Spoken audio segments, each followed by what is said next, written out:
In today's video, I want to talk about my 10 dream fights that I want to see in MMA here in 2025. This is going to be a wide variety of matchups, a couple of super fights, just some normal title matchups, even some fights that don't involve a belt, but I just think are super interesting stylistically. So let me know your guys' thoughts on these dream matchups. If you have your own fights that I didn't mention, would love to hear about them down below. But my first dream matchup, if I could pick one fight right now in the UFC that I would want to see, it would be Islam Makhachev going up against Ilia Topuria, a super fight, champ versus champ. Not only are these two champions, but these are two guys that look like they could go down as all-time great MMA fighters. Islam Makhachev already has 4 title wins.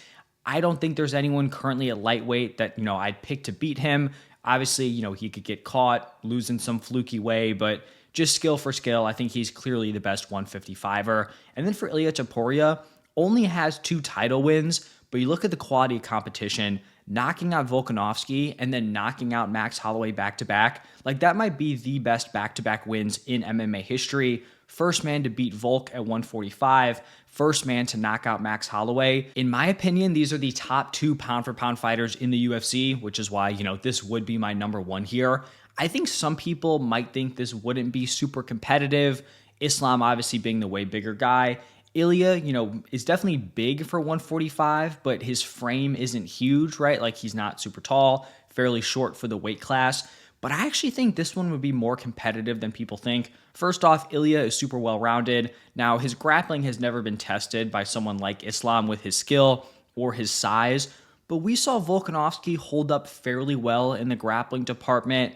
I know, a lot of people think like this Khabib team is like unbeatable, their wrestling is amazing, and they are great, the wrestling is very good, but Khabib is a very different animal from Islam, and we've seen, right, some guys have been able to get out of some tough positions, be able to stay on the feet. Even Dustin, right, someone who's not necessarily known for his grappling defense, was able to get a decent amount of that fight on the feet. So you look at Ilia Topuria, you look at the Volk fight, someone who went up and fought Islam. I feel like as long as Ilia doesn't get completely controlled on the ground, he's going to have a shot.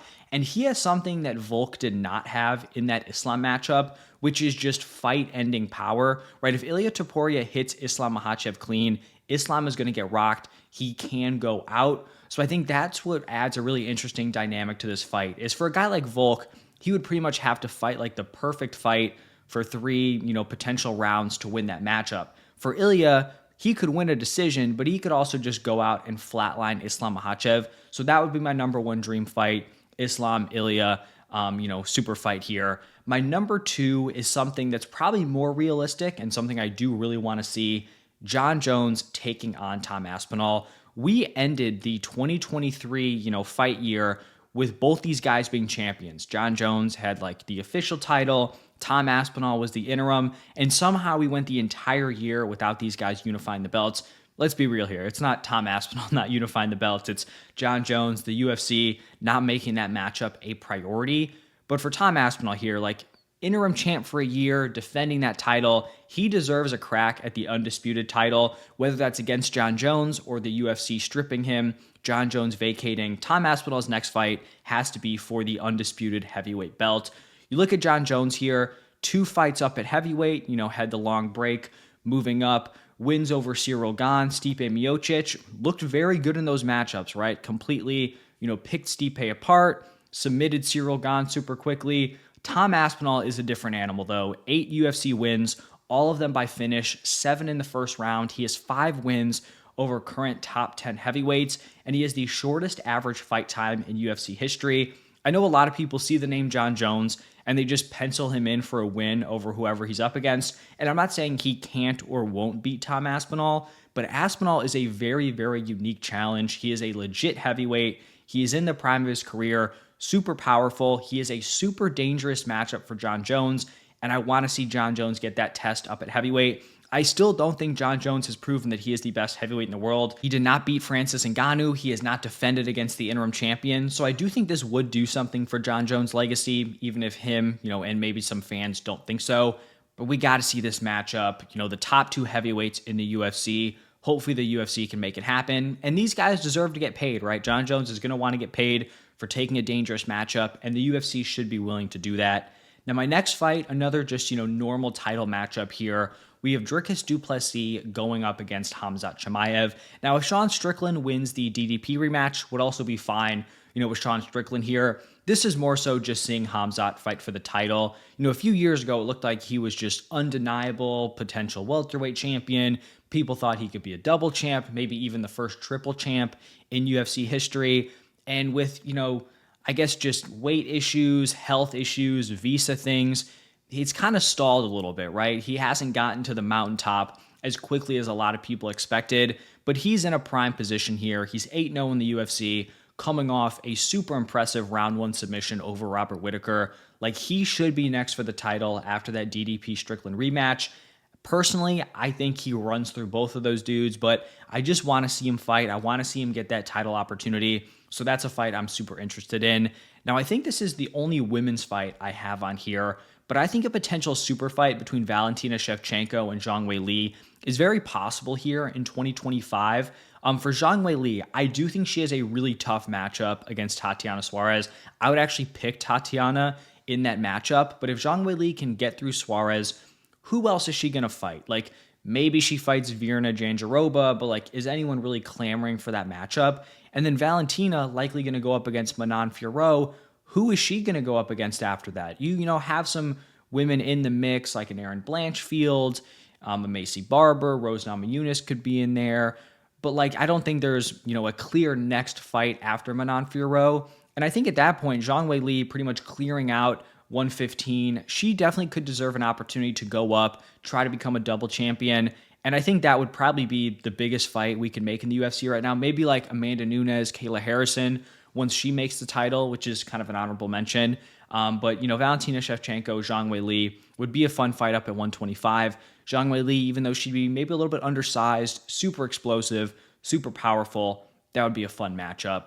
Now let's look at some of the non-title fights here. Probably my number one in terms of non-title fights would be Sean O'Malley going up against Cory Sandhagen. I know people love to match up Sean O'Malley with a million different people. For me, it would be Cory Sandhagen. This would be number 1 versus number 4 in the rankings. Makes sense. Sean O'Malley, has to fight down after losing the title. Cory Sandhagen is coming off of a loss, but he did the UFC a solid with taking the Umar fight. He did not need to do that. Not only was he fighting way down in the rankings, but he was fighting against a guy who he had previously been booked against and actually pulled out against him. So I think Cory Sandhagen fighting up is completely fine. This is a dream striker versus striker matchup. 2 really long, lanky fighters in the bantamweight division. And I think Cory Sandhagen kind of brings an interesting skill set to this O'Malley fight. We know O'Malley looks great in just pure striking matchups, but I think Sandhagen could potentially mix in the wrestling. Don't think it's going to be like, a huge part of his game plan, but just add another dynamic to this matchup. O'Malley, Sandhagen, really want to see it. Then another fight that is right up there, assuming Max Holloway is moving up to 155, I would love to see him take on Charles Oliveira, run that one back. Oliveira's coming off his win over Michael Chandler. Max Holloway coming off the tough KO loss to Ilia Topuria. But I think this is a super fun fight. I also think we could be in a spot where if Islam wins in January, he might be eyeing a move up to 170, which could open up an interim title fight, a vacant title fight, and I would not hate a Charles Oliveira, Max Holloway interim title fight up at lightweight. Obviously, Oliveira has come so far since their first matchup. Max Holloway finally settling into 155. How's he going to look? He looked great in the Justin Gaethje matchup. That fight would be amazing. Would love to see it. Then the guy who Max Holloway knocked out up at 155, Justin Gaethje going up against Dan Hooker. This fight has been rumored for March, maybe April, but this would just be an absolute war. We know Gaethje's coming off that tough loss to Max Holloway, but he is still just a must-see fighter. Dan Hooker had kind of a rough stretch a couple of years ago, has racked up 3 straight wins against Mateusz Gamrot, Jalen Turner, and Claudio Puelles. He's looked good, still getting in super fun fights. I mean, on paper, this is just a must-see matchup. It's like a BMF title fight without the actual title on there. Fight of the night, pretty much locked up. So Justin Gaethje, Dan Hooker, would love to see that. I hope those rumors about that fight come to fruition here. Now, moving up a weight class into welterweight, I would like to see Leon Edwards take on Jack Della Maddalena. There's a lot of potential matchups to be made at 170. A lot of guys kind of circling that title mix. You have Kamaru Usman in there, Sean Brady, I think Ian Gary's in there, Joaquin Buckley. So a lot of potential matchups to be made. but I like this striker versus striker matchup between Leon Edwards and Jack Della Maddalena. We've seen Leon Edwards in his title fights. He's had to go up against Usman twice, then Colby Covington, then Bilal. He's going up against a lot of opponents that want to wrestle him. They want to take him down. I think it would be fun to see him in just a pure striking match against JDM, who I'd be shocked if he shoots for takedowns here. JDM 7-0 in the UFC, coming off a knockout win over Gilbert Burns. I think out of all those potential welterweight fights, this one is the most interesting in my opinion. And then a couple more here. We have Jose Aldo going up against Deiveson Figueiredo. I just think we have the second run from Jose Aldo. He retired. He came back.